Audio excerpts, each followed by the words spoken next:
आत्मीय भाइयों और बहनों, आपको पुस्तक जन्म शताब्दी पुस्तक माला एक कैसे होगा समन्वय विज्ञान और अध्यात्म का पढ़कर सुनाते हैं परम पूज्य गुरुदेव की के प्रवचनों को अपनी आवाज में। देवियों भाइयों, विकास क्रम में आज हम कहाँ जा पहुंचे, आइए जरा इस पर विचार करें।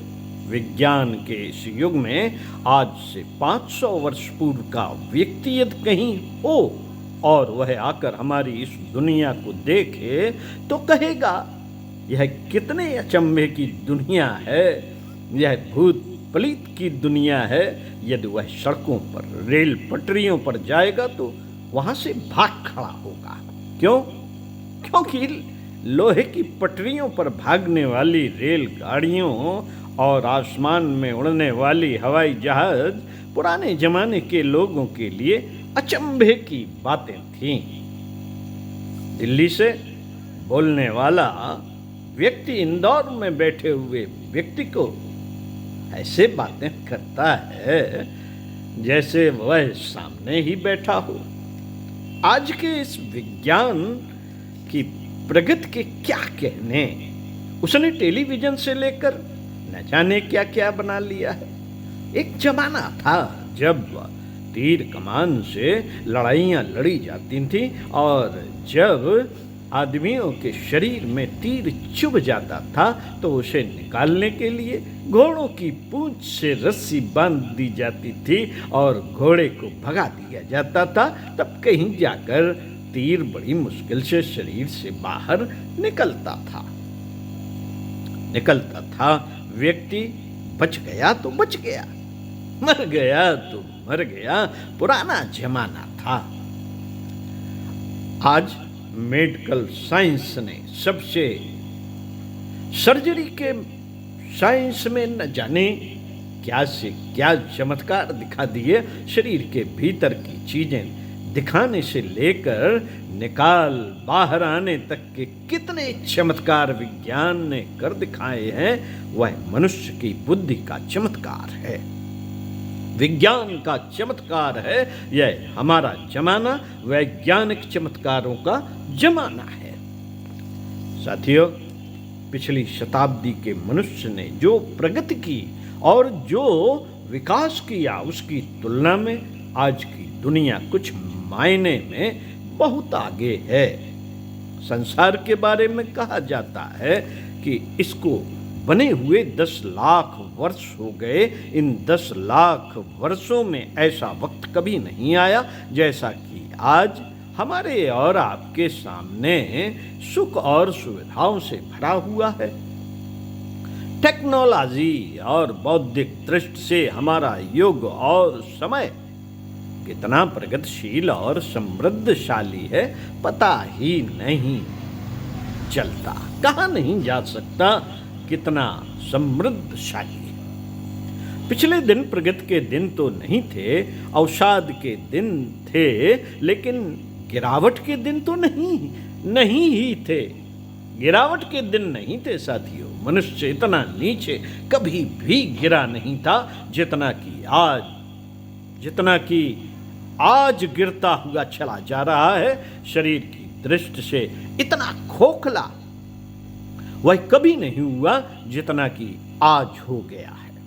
आज हमारे लिए एक मील का चलना भी मुश्किल हो जाता है। हमारे बुजुर्ग कैसे थे?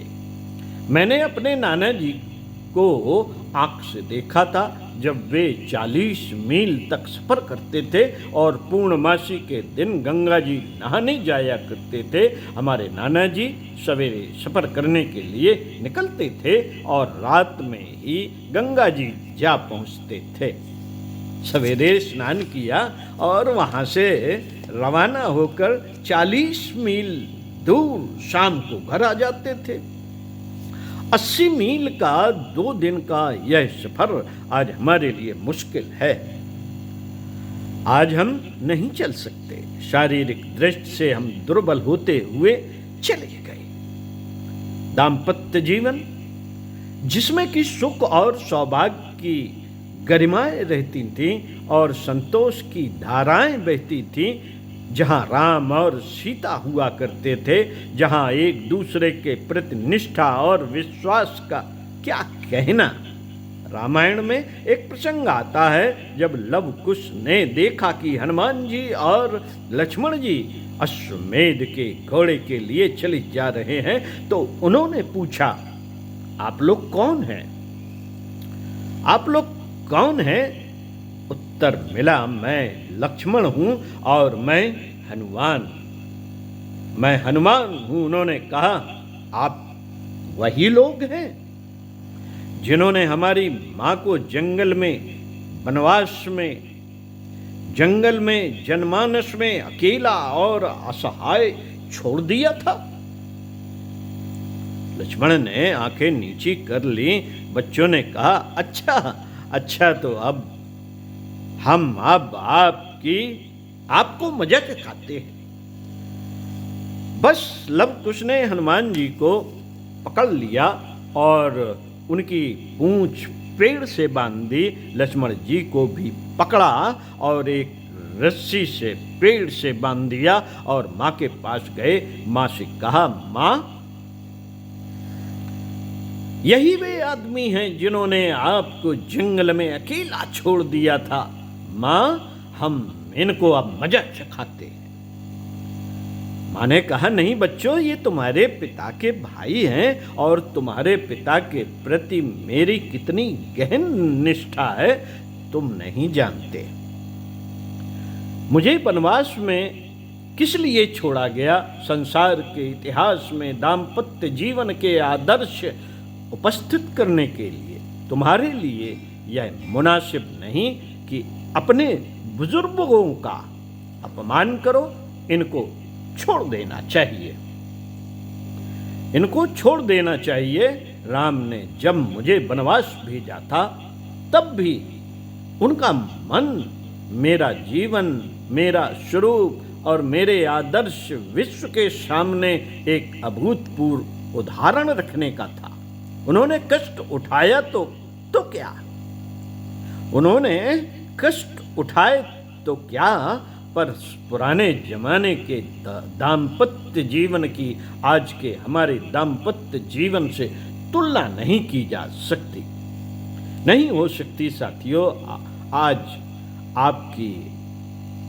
आज जिसकी आग में सारा विश्व जल रहा है, यूरोप जल चुका है, अमेरिका जल चुका है, और वही आग धधकती हुई हमारे हिंदुस्तान की तरफ बढ़ती चली जा रही है। रूप का भूखा मनुष्य, धन का भूखा मनुष्य, सेक्स का भूखा मनुष्य दाम्पत्य जीवन के महान आदर्शों को भूलता हुआ चला जा रहा है और सारी दुनिया में एक तहलका मचता चला जा रहा है। शमशान के तरीके से मनुष्य जलता चला जा रहा है। अमेरिका जैसी संपन्न देश में जहां हमारे बच्चे भाग करके वहां न जाने क्या क्या सीखने जाते हैं, वहां की जितनी प्रशंसा की जाए कम है। लेकिन वहां का दाम्पत्य जीवन, वह गृहस्थ जीवन इतना जटिल और इतना घटिया होता चला जा रहा है कि आदमी के मस्तिष्क पर टेंशन सवार रहता है। सारी रात वहां आदमी को चैन नहीं पड़ता। ट्रैंक्विलाइजर की गोलियां खाकर लोग रात गुजारते हैं। Blood pressure, heart disease, diabetes, ना जाने क्या क्या बीमारियां घेरे रहती हैं। खाने की चीजों का ठिकाना नहीं। मेरा एक मित्र है, वहां इंजीनियरिंग कॉलेज में पढ़ता है। कहता है, हम पानी नहीं पीते। यहाँ बराबर फलों के जूस की बोतलें आती रहती हैं और सारे दिन हम पानी की जगह पर फलों का जूस पीते रहते हैं।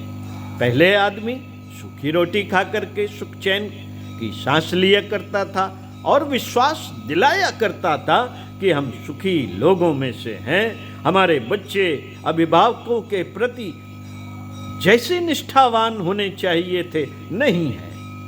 अब श्रवण कुमार की सिर्फ कहानियां हैं, वे चाहें तो आप पढ़ सकते हैं, चाहें तो आप सुन सकते हैं। आपको श्रवण कुमार देखने का सौभाग्य अपने घर में अब नहीं मिल सकता मित्रों, अब नहीं मिल सकता आपको श्रवण कुमार अपने घरों में देखने का सौभाग्य।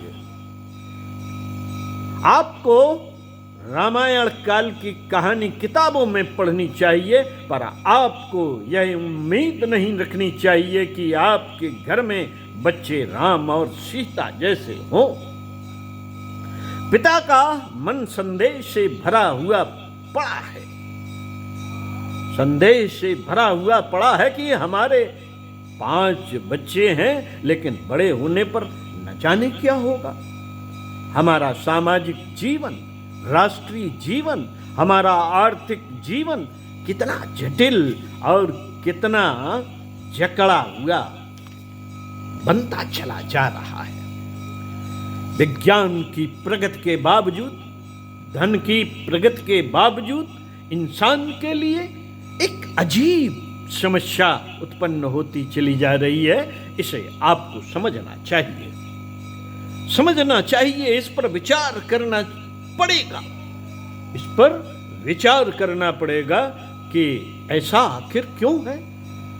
मित्रों, आप लोगों के ऊपर, नई पीढ़ी के ऊपर वो जिम्मेदारियां आ रही हैं, आएंगी और आनी चाहिए। आप लोगों को व्यक्तिगत जीवन, राष्ट्रीय जीवन, सामाजिक जीवन और आर्थिक जीवन की कठिनाइयों को हल करना पड़ेगा। आप लोगों में से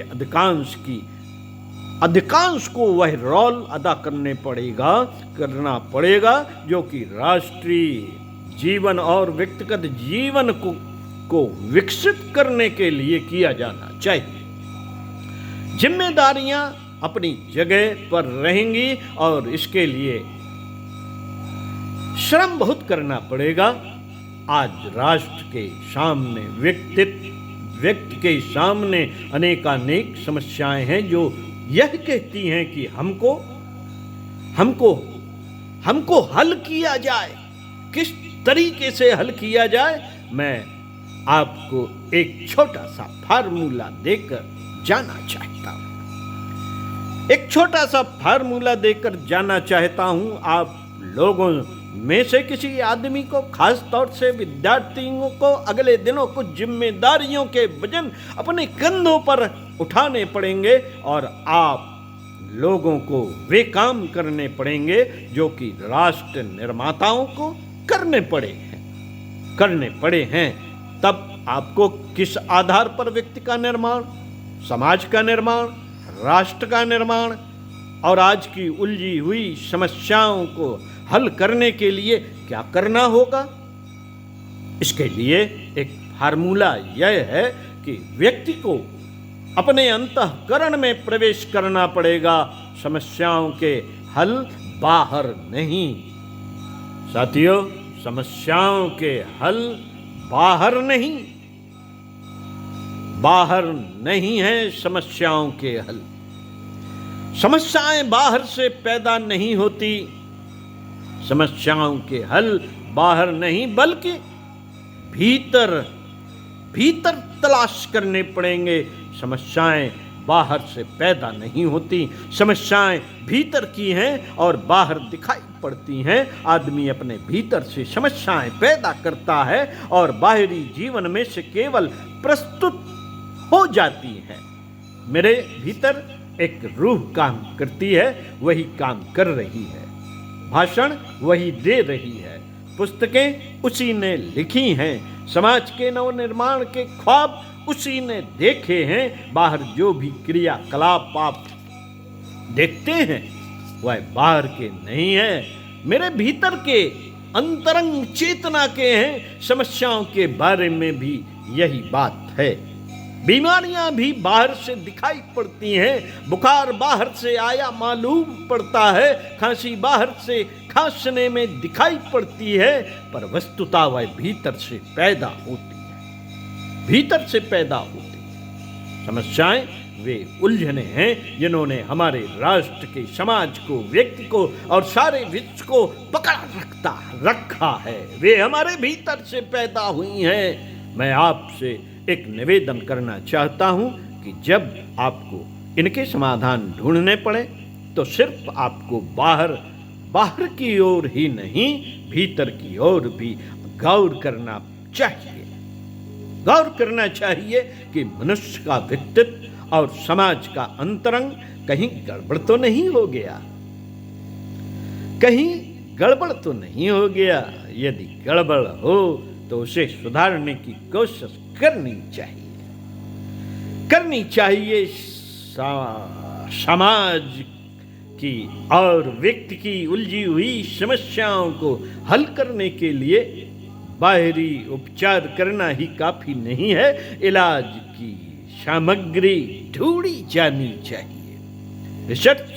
रिसर्च की जानी चाहिए कि दवाइयों के द्वारा बीमारियों से छुटकारा कैसे पाया जाए। लेकिन आपको यह भूलना नहीं चाहिए कि अंतरंग जीवन अगर सुव्यवस्थित न हो सका तो हमारे स्वास्थ्य की समस्या हल नहीं हो सकेगी। साथियों, इसी क्रम में अगले वीडियो में इसी पुस्तक के परम पूज्य गुरुदेव के प्रवचनों को हम अपनी आवाज में पढ़कर सुनाएंगे। तो सुनते रहिए कुछ अच्छा और पढ़ते रहिए कुछ अच्छा। ओम शांति।